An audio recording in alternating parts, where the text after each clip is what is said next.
Ocidente com a sua essência, o seu sentimento. É só uma guisa de introdução, porque eu achei tão pertinente, reverendo, como o senhor mencionou, a palavra do general Pedro Braga.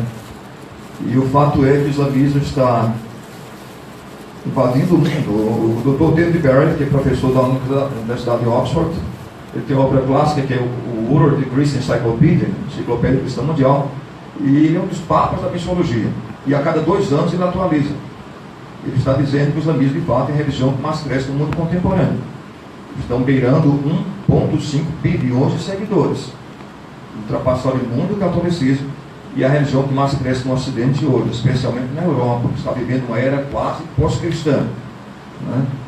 Então é uma situação delicadíssima. O Dr. Billy Graham, no último congresso que eu estive participando, o Reverendo Termino estava lá também, em Amsterdã, em 86, o Dr. Billy Graham disse que a Europa estava precisando ser recristianizada, reevangelizada, porque a Europa dos reformadores, o berço dos reformadores, está passando uma situação muito difícil. A fé cristã está muito pusilanizada, muito debilitada, muito fragilizada, tenuizada, e ao mesmo tempo em concomitância que está acontecendo a invasão, a vinda de milhares de muçulmanos para o Ocidente. Não estou fazendo apologia da não recepção aos muçulmanos, não estou fazendo essa apologia política. Eu estou apenas pontuando a situação atual de caos espiritual e religioso em que se encontra a Europa nos nossos dias, nesse período onde é. Então o assunto de hoje é muito importante. É muito importante. Não porque eu vou falar sobre esse assunto, qualquer um dos meus queridos insignes membros desse setor da academia falaria com pertinência a esse assunto. Nem também penso que eu agradeço todo o meu coração as palavras do Reverendo Termino Cunha, meu querido presidente, preciosíssimo amigo, que eu tenho a capacidade de exaurir o assunto. Eu nem o faria, porque são 95 teses. Se nós formos examinar uma a uma, para e passo, e todas as suas implicações ortodoxas e ortopraxas, o tempo não nos permitiria. Então eu compreendo que não tenho condições de abordar todas elas com a pertinência que elas deveriam, porque o tempo não nos permite. De forma que, em vendo dessa perspectiva, até tem falado do Dr. Almir, né, que vai nos ajudar, ele tem um coração enorme, e a pessoa tão graciosa, de forma que eu vou abordar e vou fazer uma síntese delas, e dando maior atenção a algumas as quais achei mais relevantes. Está bom? Então, por isso nós vamos tratar deste assunto. Logo na introdução, aqui na introdução, nós mostramos o contexto histórico em que viveu Lutero. É importante, eu vou pontuar até muitas coisas que vou informar vocês que não estão na apostila. São frutos de leitura que eu não poderia colocar em tudo. Mas vamos comentar vários autores, personagens, historiadores, filósofos, o que pensam da época. Vou mencionar alguns historiadores o que eles pensam desse contexto, como Will Durant, na sua obra História do Mundo Medieval e Renascentista, Nicolas Abaniano, em sua obra clássica A História da Filosofia, esse grande historiador da filosofia, tido como o historiador da filosofia, que é Nicolas Abaniano, e também o Kenneth Scott Latourette, que é tido como professor da Universidade de Chicago, como um dos maiores historiadores do mundo contemporâneo, Kenneth Scott Latourette. Eles falam que, na verdade, o contexto histórico em que vive Lutero foi uma grande bênção, mudou o mundo. Na verdade, a partir dele aconteceu a guinada copernicana em várias áreas. E é bom pontuar que quem diz isso não são teólogos, porque se nós mencionarmos e aludirmos somente o pensamento dos teólogos, parece até que nós estamos fazendo uma apologia de nós mesmos. Mas é bom ver outras pessoas que não caminham conosco. Até mesmo mais de perto. Vou dizer algumas pessoas, como o grande jurista Paulo Nader, na sua obra História da Filosofia. E um outro grande jurista, Miguel Reale Júnior, na sua obra História da Filosofia, eles pontuam coisas admiráveis. Estava lendo há dias atrás Miguel Reale Júnior, eu aqui ensinei por 20 anos História da Filosofia, na Universidade de Mackenzie, e conheci pessoalmente ambos, Dr. Miguel Reale Júnior e Dr. Paulo Nader, quando foram fazer palestras em Mackenzie, em São Paulo.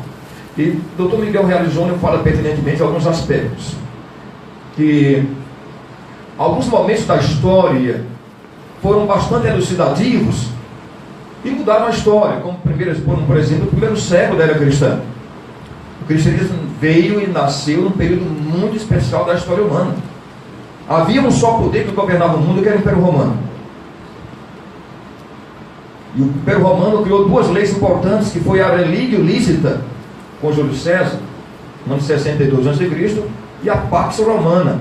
A relíquia lícita dava liberdade às províncias de sua expressão religiosa. A Pax Romana, o Império impunha a sua paz. As legiões romanas impunham a paz sobre as nações. Então, e havia uma só língua, que era a língua grega, o koine, que é falado sobre o mundo todo. Essa é a razão porque o Novo Testamento foi escrito na língua grega. Então, historiadores, filósofos todos, e teólogos pontuam isso. E o século XVI. O século XVI foi um século muito especial. É claro que para os maiores humanistas nós vamos dizer que o protestantismo produziu o renascentismo. Mas na verdade não é assim. Para sermos sinceros, o protestantismo nasceu dentro do arcabouço de um movimento maior que o protestantismo, que o próprio renascentismo. Novas ideias estavam surgindo. Era o final da Idade Média, período medievalesco. A alta Idade Média já estava em declínio. E surgem então algumas coisas que foram muito importantes.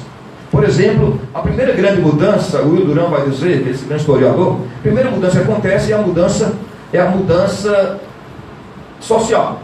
Surge a burguesia que não existia.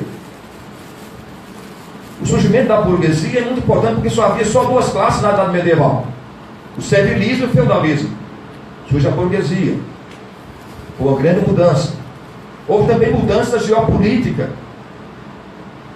Surgem novas nações que não havia. Os Países Baixos na Idade Média, Bélgica e Holanda eram só países. A própria Alemanha, havia vários povos que falavam a língua germânica, mas não era uma nação. Uniu-se a partir do luteranismo.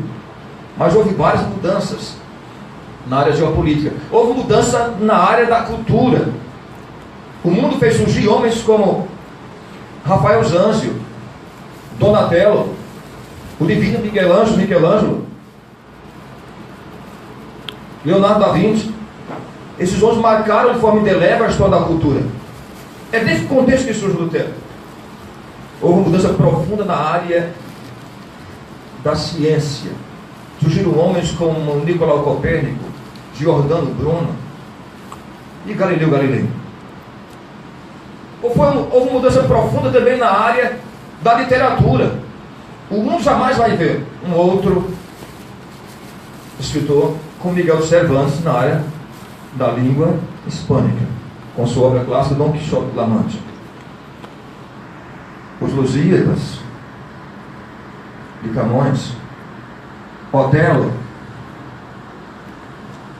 Júlio César, Romeu e Julieta, obras clássicas de Shakespeare, o Elogio da Loucura de Erasmo de Roterdã, foram obras que marcaram a história do século XVI. Então, esse é o contexto do Lutero, de profundas mudanças na área geopolítica, cultural, social e literária.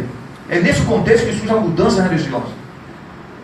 Então, havia ventos que estavam soprando naturalmente, nós vamos ver nesse aspecto, e teólogos vão dizer, como Johann Bavinck, na sua obra Missiology, Contemporary Missiology, ele faz uma análise interessante, já que ele é um grande teólogo, professor da Universidade de Amsterdã por muitos anos, mas escreveu uma obra, mesmo sendo grande teólogo, escreveu uma obra de missiologia interessante, em que ele trata da Missio Dei, um assunto que é pertinente, quem estudou nessa área de missiologia, Grandemino, eu e outros também.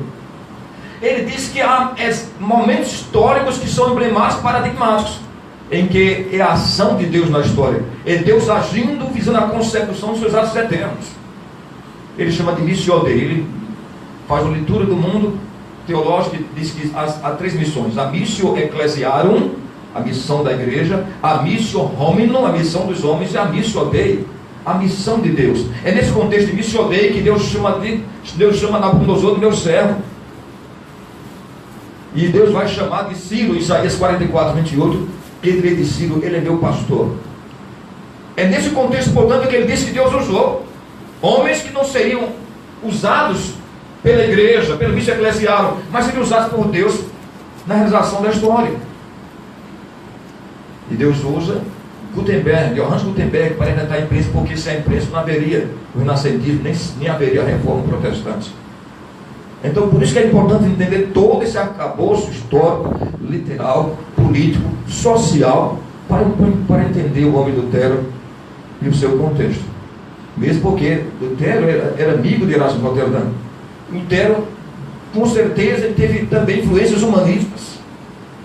Não tenha dúvida disso. Ele era uma pessoa douta, uma pessoa culta, uma pessoa muito lida. Portanto, é importante entender esse aspecto. A motivação principal das 95 teses, naturalmente, essa era comum na época, as pessoas escreverem teses para serem arguídas e discutidas. Mas o propósito de Lutero, ele não queria necessariamente sair da igreja. Vocês conhecem bem esse assunto. Lutero jamais quis sair da igreja católica. Não era a sua proposta. Ele queria reformar a igreja. Ele queria que a igreja voltasse ao texto fundante, às Sagradas Escrituras. Ele não queria necessariamente, ele disse isso na Dieta de Worms, 1519, na Dieta de Spiro, 1521, eu não quero sair da igreja. Eu não sou um sublevador. Não quero criar uma insurreição teológica acadêmica na igreja. Eu quero que a igreja volte ao texto sagrado, volte ao texto fundante. Essa era a motivação principal de Lutero. Colocamos aqui o caráter meritocrático das indulgências, porque esse foi o assunto. Obrigado, doutor Almir, por sua ajuda tão abençoadora e benfazeja. Vocês devem lembrar bem que a questão da indulgência foi a questão mais eminente naquele contexto em que Lutero viveu no começo do protestantismo. Outras causas vieram depois, mas a questão das indulgências foi a causa, foi o tendão de Aquiles, foi o ponto frágil da igreja católica, que Lutero percebeu, e Lutero, a partir dali, o motivou a escrever as 95 teses. Várias das suas teses estavam das indulgências. Havia as indulgências plenárias, parciais e assim por diante. Eu vou tratar desse assunto porque seria um tempo muito longo, mas é dentro desse contexto em que havia um tipo de meritocracia às indulgências. E naturalmente na época de Lutero, vocês se lembram bem que em toda a idade medieval a igreja católica, a maior ênfase das indulgências foi na época do imperador, do Papa Leão X. Por quê? Porque as indulgências seriam utilizadas para a arrecadação de fundos para a construção da grande catedral. Porque em toda a idade medieval a igreja católica não tinha uma sede própria. Esteve em Latrão por 300 anos, Avignon 250 anos, na França. Então a igreja não tinha uma sede. A sede veio a ser construída com o dinheiro das indulgências. Daí porque a ênfase da igreja foi maior do que no período medievalesco, no primeiro período da Idade Medieval e também na alta Idade Média. Vem a partir dali a ênfase das indulgências e o seu caráter meritocrático, até no contexto salvífico. A reação de Lutero, nós colocamos aqui as reações de Lutero, e nós colocamos delineados aqui as letras, números 1, 2, 3 e 4, que para Lutero as indulgências não tinham valor meritocrático. Na verdade ele enfatizou bastante a necessidade da metanoia, do arrependimento por parte do pecador para se encontrar com Deus. E isso ele vai tratar muito bem no seu texto, Tratado sobre a Indulgência e a Graça, escrito no início do ano 1517. Vamos agora para as 95 teses propriamente ditas. Muitas delas, quando nós vamos ler, quando lemos as teses, vocês vão ver que tem muitas delas são muito semelhantes. Então é possível nós colocarmos muitas delas reunidas num só assunto temático. Portanto, as teses estão em negrito, as teses que estão negritadas ali são as teses que nós vamos mais adiante tratar com maior consideração. Tá bom? Então nós colocamos aqui no final, depois das 95 teses e as teses negritadas, colocamos aqui como tem uma perspectiva, uma lacônica perspectiva teológica das principais teses de Lutero. Nós vamos comentar algumas delas de forma mais breve e outras de forma mais planificada. E a primeira tese tornou-se famosa ao dizer: fazei penitência. O texto está na inserção do texto de Mateus. O Senhor e Mestre Jesus Cristo quis que toda a igreja, toda a vida dos fiéis fosse penitência. Essa é a ênfase do termo. Que a vida fosse uma vida de penitência, uma vida penitencializada diante de Deus. Mas a ênfase do Lutero é na metanoia, é no arrependimento, é no quebrantamento. Ele tira o foco da indulgência e passa para a penitência. Por quê? Porque quando lemos na Idade Medieval, nós vamos aprender que a visão medieval de espiritualidade, nós vimos aqui recentemente um expositor que falou com tanta pertinência, foi tão abençoadora a fala dele, um mês próximo passado, e ele falou sobre a espiritualidade luterana. e fazendo lembrar da espiritualidade da Igreja Católica na Alta Idade Média, que passava pela purgação, iluminação e união. Essa era a visão triádica da espiritualidade católica. O homem primeiro é purgado e purificado, para depois ser iluminado, e a partir da iluminação ter um encontro com Deus. Então essa era a visão triádica da espiritualidade católica, que vem desde Santo Anselmo, Bernardo de Clairvaux e o grande teólogo medieval, o maior teólogo católico de todos os tempos, São Tomás de Aquino. Essa era a visão deles, da escolástica católica. Purgação, primeiro ponto da espiritualidade católica. Segundo, iluminação. Terceiro, união, que depois foi mudado um pouco pelos teólogos da Alta Idade Média, os teólogos da devoção moderna, que acrescentaram mais um, chamado contemplação. Purgação, iluminação, contemplação e união. Essa é na sua obra A Noite Escura. Então eles aumentaram mais um tópico da espiritualidade católica, que foi a contemplação. Tá bom? Vamos ver então. Então a primeira tese dá essa ênfase. É muito importante essa ênfase. Nosso Senhor quer que a vida nossa seja uma vida de penitência e não de indulgência.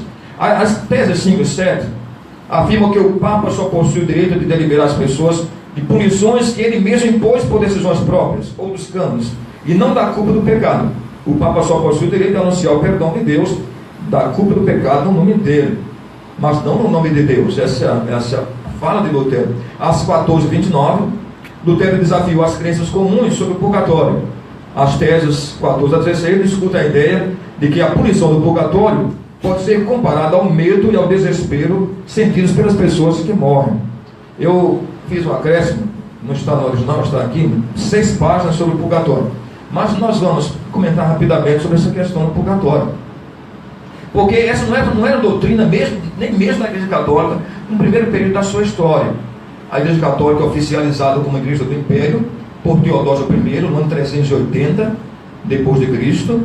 E no primeiro período da Idade Média, a Igreja Católica não tinha essa crença do purgatório. Vem no século XII a obra de Dante Alighieri, 2 obras clássicas de Dante Alighieri, século XII, a Divina Comédia e o Inferno de Dante, em que no Inferno de Dante fala a primeira vez de purgatório. Lembram bem que quem já lê essa obra lembra do diálogo com Emílio. E Emílio é o porteiro do purgatório. Então Dante, confabulando com Emílio, diz: Emílio, que almas são essas que estão aí se contorcendo nesse lugar? Estão em dores, se contorcendo.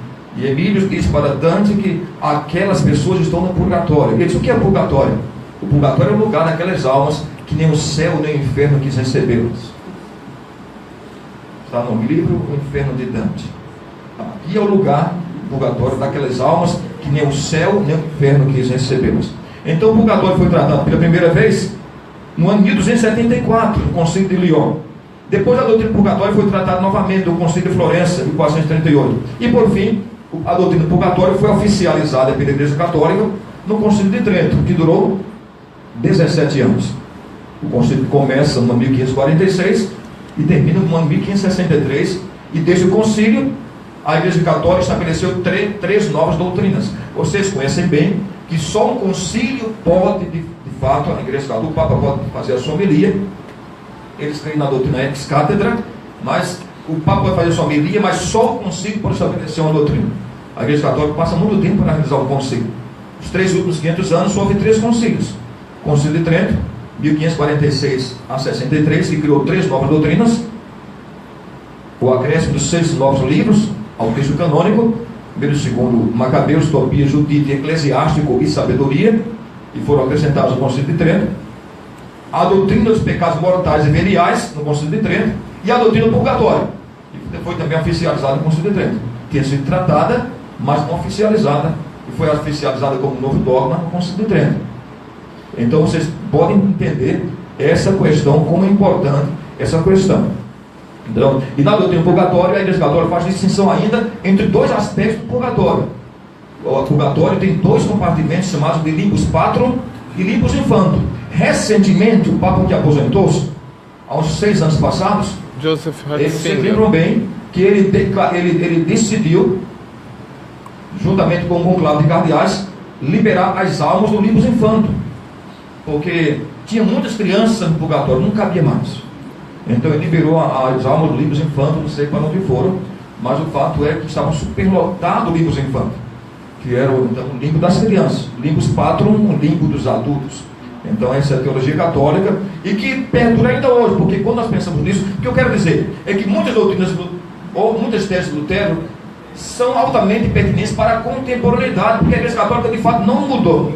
Queridos, é importante isso. A mudança católica é mudança litúrgica. O avivamento católico é avivamento litúrgico, não há mudança de fato teológica na Igreja Católica. Vocês estão entendendo? Por isso daí porque a importância das teses de Lutero. A Igreja Católica ainda hoje crê nas indulgências. A Igreja Católica ainda hoje crê no purgatório. E o próprio compêndio de teologia da Igreja Católica, que está em consonância no catecismo da Igreja Católica, responde assim nas perguntas 210 ou 211. O que é purgatório? O catecismo atual, feito pela Santa Sé em Roma. Catecismo Mundial da Igreja Católica, perguntas 210 e 211. O que é purgatório? Purgatório é o lugar e o estado daqueles que morrem na amizade com Deus e na certeza de sua salvação eterna, porém não plenamente santificados. Como podemos ajudar a purificação das almas no purgatório? Interpelação 11, sua resposta. Por causa da comunhão dos santos, os fiéis que ainda são peregrinos na terra são capazes de ajudar as almas que estão no purgatório, oferecendo orações em sufrágio por eles, em especial o sacrifício eucarístico da missa. Eles, portanto, serão promovidos ao purgatório para a glória celeste. Então, logo, as doutrinas luteranas, várias teses não caíram no desuso, não caíram na louquidão, no esquecimento teológico, no ostracismo teológico, porque elas são pertinentes, porque a Igreja Católica permanece, meu querido presidente, com as mesmas doutrinas. É muito importante isso, porque os cristãos são muito ingênuos. Às vezes nós somos um pouco naivos, como diz em inglês, somos um pouco simplórios. Se houve uma fala do Papa, e tem gente que pega aquela fala do Papa, coloca em tudo quanto é lugar. Olha, o Papa já é um cristão, é uma bênção, nascido de novo, born again, como diz em inglês. A Igreja Católica mudou, a Igreja Católica é uma igreja genuinamente cristã. Meus queridos, não é. Eu gosto de dizer que seria, mas não o é. Se você fizer uma análise da teologia católica, a Igreja Católica não abriu mão de nenhuma das suas doutrinas que foram condenadas por Lutero. Não há nenhuma doutrina católica que Lutero condenou em suas teses, que a Igreja Católica tenha feito uma revisão delas. É muito importante. A mudança católica, a mudança litúrgica. Então, quem está familiarizado com o Concílio Vaticano II pode perceber que várias mudanças foram feitas pelo Papa João XXIII. A Igreja Católica até hoje não as colocou em prática, porque os teólogos, os papas que vieram, todos eram conservadores depois dele. Veio Paulo VI, que era outro conservador. Depois veio o Papa, depois de Paulo VI, João Paulo I, veio 3 meses. E o João Paulo II, ultra conservador. Da linha polonesa, mais conservador da igreja. O Ratzinger, mais conservador ainda. Então, as teses não foram colocadas em prática, contanto que as ideias tão belas, algumas delas até bem protestanizadas, do Papa, chamado Papa Protestante, João XXIII, não foram colocadas em prática pela igreja. A Igreja Católica não tem feito isso. Então, logo, essa doutrina do purgatório, que nós estamos comentando aqui na tese número 29, permanece pertinente e assaz oportuna para ser estudada hoje, porque a Igreja Católica não mudou a sua doutrina. Bom, é importante isso. Ninguém tem certeza suficiente. Está aqui, deixa eu comentar aqui. Nós estamos comentando as teses 24, 14 a 29. Nas teses 17 a 24, ele afirma que nada pode ser definitivamente dito sobre o estado espiritual das pessoas que se encontram no purgatório. E conclui nas teses 25 e 26, segundo que o Papa tenha qualquer poder sobre as almas do purgatório. Naturalmente, quando leem Lutero, quando vemos Lutero, nós vamos perceber que várias das doutrinas, Lutero não entra com profundidade naqueles assuntos. Vocês podem perceber. Essa é a razão porque a reforma de fato mais completa veio com o pensamento calvinista. Vem com o pensamento reformado. Porque algumas das doutrinas, como o purgatório, Lutero ainda sentia empatia com a doutrina. Ele apenas dizia que o Papa não tinha o poder de absolver as almas da lei. Então, quem de fato vai mais além na sua reforma é João Calvino. Então, mas não vou tratar de Calvino, esse não é o tópico, mas não podemos de forma nenhuma anuviar a vida do Lutero. Lutero, de fato, foi o primeiro e grande reformador. Foi um homem muito usado por Deus. Através dele, a mudança copernicana acontece no mundo. Nessa razão que hoje nós temos cerca de 900 milhões de protestantes. Graças a um homem que ousou levantar a sua voz com determinação e altivez contra o maior poder eterno e temporal daqueles dias, que era a Igreja Católica Romana. Então, vamos para a tese 32, já que a tese 27 a 29, Lutero volta a tratar do purgatório. Vocês vão perceber que várias teses de Lutero são muito semelhantes, né? Porque eu as coloquei em bloco aqui. Mas eu quero tratar mais agora um pouco da doutrina, a questão 32 e a questão da fé. Tá bom? Por que Lutero está dizendo que a indulgência não tem valor nenhum para a salvação? Porque Lutero vai tratar da fé, da importância da fé. Então irão para o diabo juntamente com seus mestres, aqueles que julgam que têm certeza de sua salvação mediante prévias de indulgência, que julgam ter certeza de sua salvação. É meio pertinente isso, porque para Lutero o único meio de obter certeza de salvação é através da fé.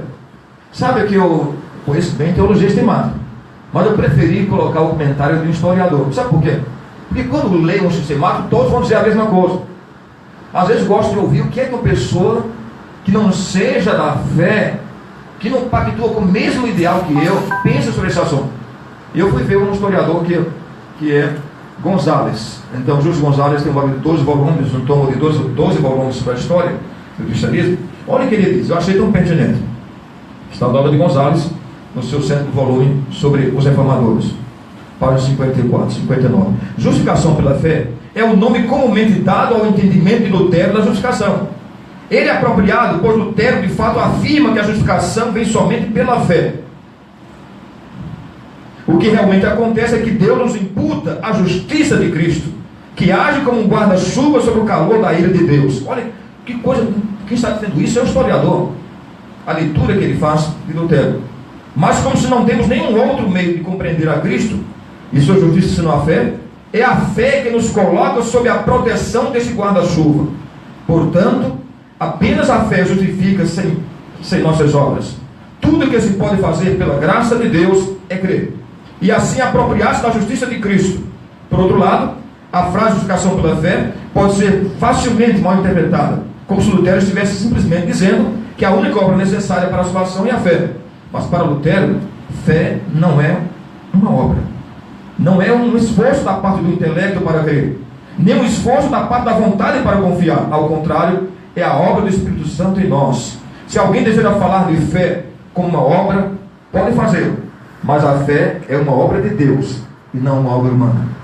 Eu achei muito pertinente. Se eu fosse não deixa aqui, Louis Berghoff, Johann Bavinck, Augusto Stroms, Charles Ross, todos iam dizer a mesma coisa. Então, de modo que eu preferi colocar o pensamento de um historiador analisando essa doutrina da fé, da certeza de salvação através da fé em Martinho Lutero. Outra coisa que eu pude perceber, vocês vão perceber muito, Lutero condenou muito a utilização dos recursos dos pobres para o benefício da igreja. E ele diz, por que a igreja não dá os seus bens aos pobres? E ele fala nessa questão com pertinência nas teses 41 a 45. E a partir daqui eu fui ler eu tinha uma obra da Sinodal muito interessante, que é da liberdade cristã. É uma obra que eu já tinha lido algumas vezes, Lutero, da liberdade cristã. Uma obra muito bela. Lutero trata muito bem sobre esse texto, sobre a importância das boas obras. É interessante esse texto, porque nessas teses 41 a 45, Lutero vai dar essa ênfase. É necessário pregar cautelosamente sobre a indulgência papal, que para o homem sincero não julgue erroneamente, não julgue erroneamente se a indulgência é preferível às demais boas obras, ou melhor do que elas. Então, para ele, as indulgências não são preferíveis diante das boas obras. Deve-se ensinar aos cristãos não ser pensamento e opinião do Papa que a aquisição da indulgência de alguma maneira possa ser comparada com as boas obras. Trata de novo das boas obras. Deve-se ensinar aos cristãos proceder melhor quem dá aos pobres ou empresta aos necessitados do que os que cumprem indulgências. É que pelas boas obras, novamente, Lutero fala das boas obras, na tese 44. É que pelas boas obras cresce o amor ao próximo e o homem torna-se mais piedoso. A tese 45. Deve-se ensinar aos cristãos que aquele que vê seu próximo padecer necessidade e a despeito disso gasta dinheiro com indulgências, não adquire indulgências do Papa, mas provoca a ira de Deus. Estão vendo? Para mim esse texto aqui é bem possivelmente as teses mais relevantes das 95 teses.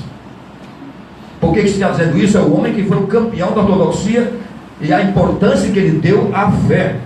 Mas para Lutero, a fé caminha junto com as obras. Por quê? Porque são as feituras de Deus e criadas em Cristo Jesus para as boas obras, as quais Deus de antemão preparou para que andássemos nelas. Como diz tão pertinentemente a teologia paulina, não? Em Tito 2,14. Porque Deus escolheu o povo exclusivamente seu, zeloso de boas obras. Então nós vamos ver agora o comentário de Lutero na obra da Liberdade Cristã. Você pode adquirir essa obra através da Sinodal, tá bom? Vejam bem o que Lutero diz aqui. Coloquei alguns textos, pontuei alguns textos dessa obra, porque esses textos estão em consonância, porque para entender o pensamento de Lutero sobre boas obras, é necessário ler o que ele escreveu sobre esse assunto. Então, se Lutero está tratando várias suas teses aqui, ele trata da importância das boas obras, é necessário, é de bom alvitre, lermos o que ele escreveu sobre boas obras naquele período, já que essa obra dele é justamente um período da reforma por ele promulgada. Então vejamos aqui. Essas duas frases se encontram claramente em São Paulo, em 1 Coríntios. São palavras do Lutero, não são palavras minhas, palavras do grande reformador Lutero. Essas duas frases se encontram claramente em São Paulo, 1 Coríntios 9,19, porque sendo livre de todos, fiz escravo de todos. E também Romanos 13,8, a ninguém fiqueis devendo coisa alguma, exceto o amor, com que vos ameis uns aos outros. Os mandamentos nos indicam, palavras do Lutero, ipsos literis, os mandamentos nos indicam e ordenam que toda classe de boas obras, mas com isso não estão já cumpridos, porque ensinam retamente, mas não auxiliam, instruem acerca do que é preciso fazer, mas não fornecem a força necessária para realizá-lo. Aprende o homem, então, a desprezar sua capacidade e a buscar em outra parte o auxílio necessário para poder livrar-se da cobiça e cumprir assim o mandamento com a ajuda de Deus, porque por esforço próprio lhe é impossível. Então ele está mostrando aqui que é impossível o homem realizar as boas obras, deixar de ser egoísta para preocupar-se mais com o outro. É impossível manter esse grau de alteridade, como diz Emmanuel Levinas, o grande filósofo da alteridade. É impossível ter alteridade, pensar mais no próximo do que consigo mesmo, do que em si mesmo, a não ser que Deus o ajude. É o que ele está dizendo. O homem não vai livrar-se do egoísmo por esforço próprio, a não ser que Deus o mova a isso. Isso esclarece porque a fé tão potente e porque não existem boas obras que possam igualar-se a ela. Nenhuma boa obra se atém à palavra divina como a fé, e nem há boa obra alguma de morar na alma unicamente a palavra divina, e a fé reina na alma. Tal como é a palavra, assim se torna a alma semelhante à semelhança do ferro, que une ao fogo e se torna vermelho e incandescente como o próprio fogo. Vemos assim que a fé é suficiente ao cristão, sem que precise obra alguma para ser justo. De onde se deduz que, se não há necessidade de boa obra alguma, é porque também já está desligado de todo mandamento ou lei, e já está desligado disso, será por conseguinte livre. Ele está mencionando que a obra é importante, mas a obra não tem caráter salvífico. Quem seria capaz de imaginar a grandeza e a honra de um cristão? Por seu reinado de soberania, dispõe ele de todas as coisas, por seu sacerdócio dispõe de Deus, pois Deus obra conforme ao rogo e do desejo do cristão. Esta honra o cristão recebe só pela fé, jamais pelas obras, porque foi dito e percebe claramente que o cristão é livre de todas as coisas e soberano delas, sem que necessite, portanto, de obra alguma para ser justo e salvo. É a fé que dá tudo em abundância. E se o homem fosse tão insensato de pensar que se tornar justo, livre e salvo, ou cristão em virtude das boas obras, perderia sua fé, e com ela tudo mais. como o cão, que trazendo um pedaço de carne à boca, vendo-se refletido na água, quis apanhar a carne refletida também. Perdeu assim a carne e mais a imagem refletida na água. Então ele vai citar, são um texto muito interessante do Lutero, em que ele trata das posições, da importância delas, mas mostrando a relevância e a soberania da fé. Então, quanto tempo nós temos, meu querido presidente? Mais uns 15 minutos? Muito bem. Nós vamos para até 63. Esse tesouro, página 14, eu creio. Esse tesouro, porém, depois vocês leem com detalhes, eu não quis ler tudo que está aqui, é um texto que está em toto no livro da Liberdade Cristã, tá bom? Até 63, assim nos diz: esse tesouro, porém, é muito desprezado e odiado, porquanto faz com que os primeiros sejam os últimos. Esse tesouro que ele está tratando é a palavra, 62. O verdadeiro tesouro da igreja é o Santíssimo Evangelho e da graça de Deus. O verdadeiro tesouro da igreja é o seu Santíssimo Evangelho. Logo, é importante compreender o que Lutero pensava sobre a palavra. É importante compreender isso. Vamos ver o que Lutero pensa sobre a palavra. Esse é um texto, literalmente, de Lutero. Vamos ler então o Evangelho. Vou pedir a alguém que tenha pela voz aí, do William Bonner ou do Cid Moreira, para ler esse texto. Está localizado onde? Na página 14. Página 14? As teses 62 e 63 explanadas. Esse tesouro, porém, é logo após o texto que nós estávamos comentando sobre a importância e a relevância das boas obras de Lutero. É porque o meu está pontuado aqui. As páginas estão sem número. Está certo? Estão sem número aqui, né? Está sem número aí no texto? Mas o texto que eu dei para ele está com número. Não está achando? Já é quase no final, faltando 3 páginas para o final do texto. 2 páginas. É porque o texto é muito longo para comentar. Páginas 62 aí. 62 em diante. Muito bem.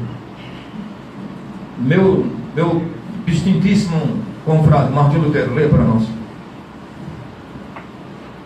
O Evangelho são palavras próprias de Lutero, totalmente de Lutero. A 62ª tese.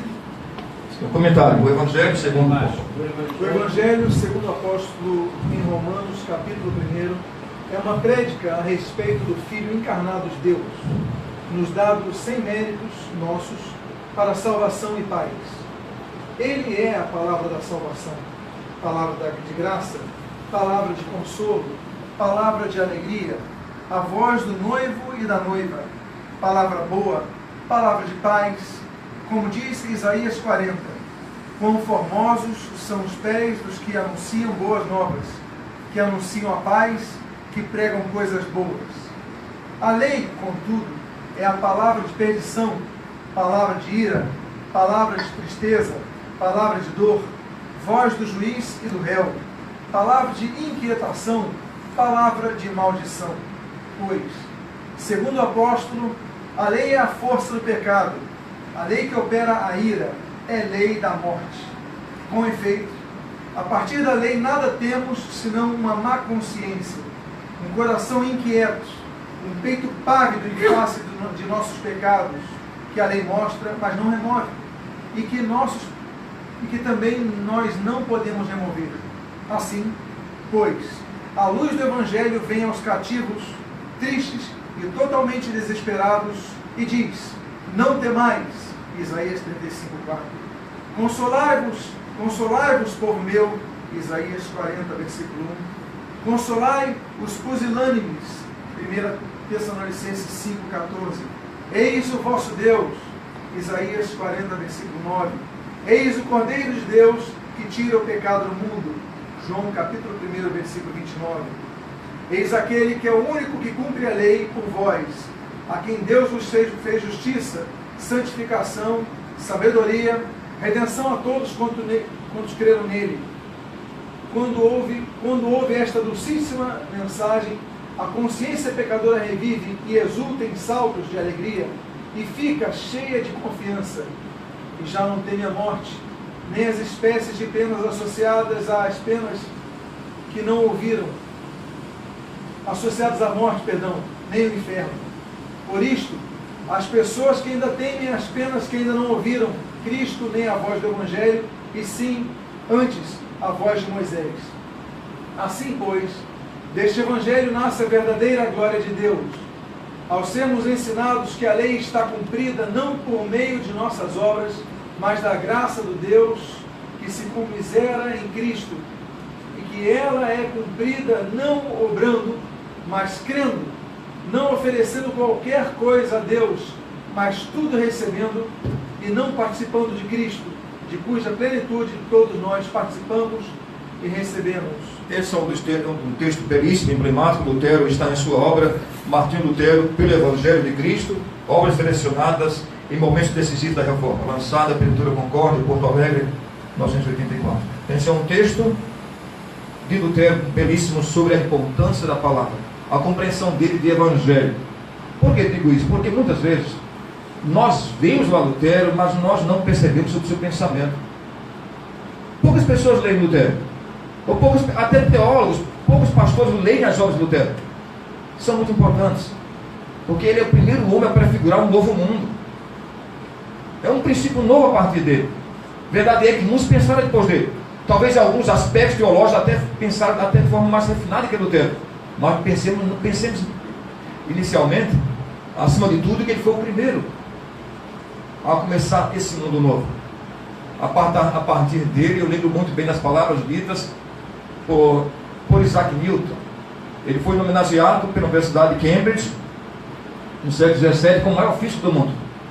E na fala de Newton, ele foi à frente, e ele disse às pessoas que ali estavam homenageando, ele disse: se eu sobrepujar muitos no campo da física, é porque eu estava em pé no ombro de gigantes, como Arquimedes e alguns outros.